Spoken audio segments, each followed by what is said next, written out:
मेरा नाम राघव है। मैं दिल्ली के शास्त्री नगर में रहता हूँ।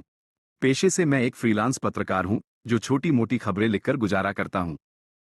मेरा जीवन साधारण था। सुबह की चाय, दिन भर की भागदौड़ और रात को अपने छोटे से फ्लैट में लौटकर कुछ लिखना पड़ना। लेकिन पिछले हफ्ते मेरी जिंदगी में कुछ ऐसा हुआ जिसने मुझे हमेशा के लिए बदल दिया। ये कहानी उसी घटना की है जो मेरे साधारण जीवन को एक रहस्यमयी भावर में ले गई। ये सब उस दिन शुरू हुआ जब मैं अपने पड़ोस में एक छोटी सी चाय की दुकान पर बैठा था। वहां एक नया चेहरा दिखा, एक अधेड़ उम्र का आदमी जिसके चेहरे पर गहरी उदासी थी। उसका नाम था श्यामलाल। वो एक रिटायर्ड क्लर्क था जो हाल ही में हमारे मोहल्ले में किराए के मकान में रहने आया था। उसकी आंखों में कुछ ऐसा था जो मुझे बेचैन कर गया। शायद यह मेरी पत्रकारिता की आदत थी जो हर चेहरे के पीछे की कहानी ढूंढती है। मैंने उससे बात शुरू की। पहले तो वह हिचकिचाया, लेकिन मेरे हल्के फुल्के सवालों ने उसे खोल दिया। उसने बताया कि वह अपनी पत्नी के साथ यहाँ रहता है, लेकिन उसकी आवाज में एक खालीपन था। मैंने पूछा, आपकी पत्नी कहाँ है? उसने एक गहरी सांस ली और कहा, वह अब इस दुनिया में नहीं है।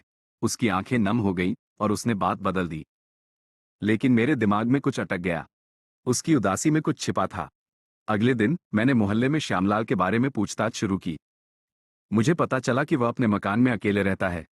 किसी ने उसकी पत्नी को देखा ही नहीं था। यह अजीब था, क्योंकि उसने खुद कहा था कि वह अपनी पत्नी के साथ रहता है। मेरे पत्रकार दिमाग ने खतरे की घंटी बजा दी। क्या वो झूठ बोल रहा था? या उसकी पत्नी वाकई थी, लेकिन अब नहीं रही? मैंने श्यामलाल के घर का चक्कर लगाना शुरू किया। वो एक पुराना 2 मंजिला मकान था जिसके पीछे एक छोटा सा आंगन था। रात के समय मैंने देखा कि उसके घर की खिड़कियों से कोई रोशनी नहीं आती थी। मोहल्ले वालों ने बताया कि श्यामलाल रात को अक्सर घर से बाहर निकलता है और देर रात लौटता है। ये सब मुझे और संदिग्ध लगा।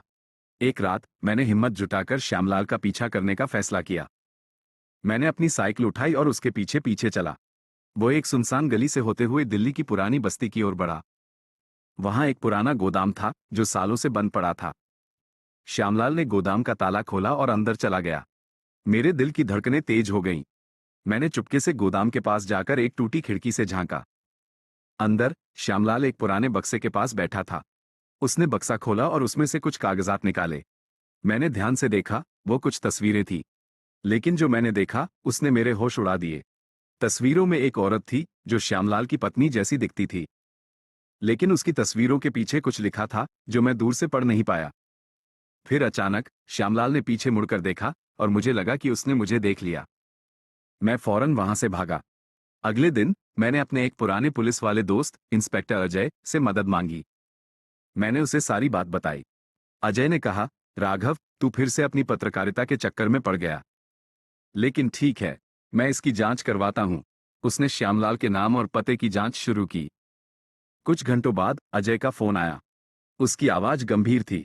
राघव, श्यामलाल की पत्नी की मौत 3 साल पहले हो चुकी है। लेकिन उसकी फाइल में कुछ अजीब है। उसकी मौत को आत्महत्या बताया गया, लेकिन कुछ सबूत गायब हैं। ये सुनकर मेरे रोंगटे खड़े हो गए। क्या श्यामलाल ने अपनी पत्नी की हत्या की थी? और अगर हाँ, तो वह अब क्या छिपा रहा था? मैंने फैसला किया कि मुझे उस गोदाम में जाना होगा। अगली रात मैं चुपके से गोदाम में घुसा। वहां वही बक्सा था। मैंने उसे खोला और तस्वीरें देखी। तस्वीरों के पीछे लिखा था, मुझे माफ कर दो, श्याम। इसके अलावा एक डायरी थी जिसमें श्यामलाल की पत्नी माया ने अपनी जिंदगी के आखिरी दिन लिखे थे। उसने बताया कि वह डिप्रेशन से जूझ रही थी और उसने आत्महत्या करने का फैसला किया था। लेकिन डायरी के आखिरी पन्ने पर कुछ ऐसा था जिसने मेरे होश उड़ा दिए। माया ने लिखा था, मुझे डर है कि वह मुझे मार देगा। वह बदल गया है। मैं अभी डायरी पढ़ ही रहा था कि पीछे से एक ठंडी आवाज आई, तूने बहुत कुछ जान लिया, राघव। मैंने पीछे मुड़कर देखा। श्यामलाल वहां खड़ा था, हाथ में एक लोहे की रॉड लिए। मेरी सांसें थम गई। उसने कहा, मैंने उसे नहीं मारा, लेकिन लोग मुझ पर शक करते हैं। मैं उसकी यादों को बचाने की कोशिश कर रहा हूं। मैंने हिम्मत जुटाकर पूछा, तो तुम रात को यहां क्यों आते हो? उसने एक गहरी सांस ली और कहा, मैं उसकी डायरी और तस्वीरें जलाने की हिम्मत नहीं जुटा पा रहा। वो मेरी जिंदगी थी। उसकी आंखों में आंसू थे, लेकिन मेरे मन में अभी भी शक था। मैंने सारी जानकारी अजय को दी। पुलिस ने गोदाम की तलाशी ली और माया की डायरी को सबूत के तौर पर लिया। जांच में पता चला कि माया ने वाकई आत्महत्या की थी, लेकिन श्यामलाल का व्यवहार संदिग्ध था क्योंकि वह अपनी पत्नी की मौत का दोष खुद पर लेता था। वो हर रात गोदाम में जाकर अपनी पत्नी की यादों में खो जाता था। ये कहानी मेरे लिए एक सबक थी। हर चेहरा एक कहानी छिपाए होता है, और हर कहानी के पीछे एक सच होता है, जो शायद कभी पूरी तरह सामने ना आए। लेकिन मैं, राघव, अब भी अपने मोहल्ले की गलियों में सच्चाई की तलाश करता हूँ, क्योंकि यही मेरा काम है, यही मेरी जिंदगी है।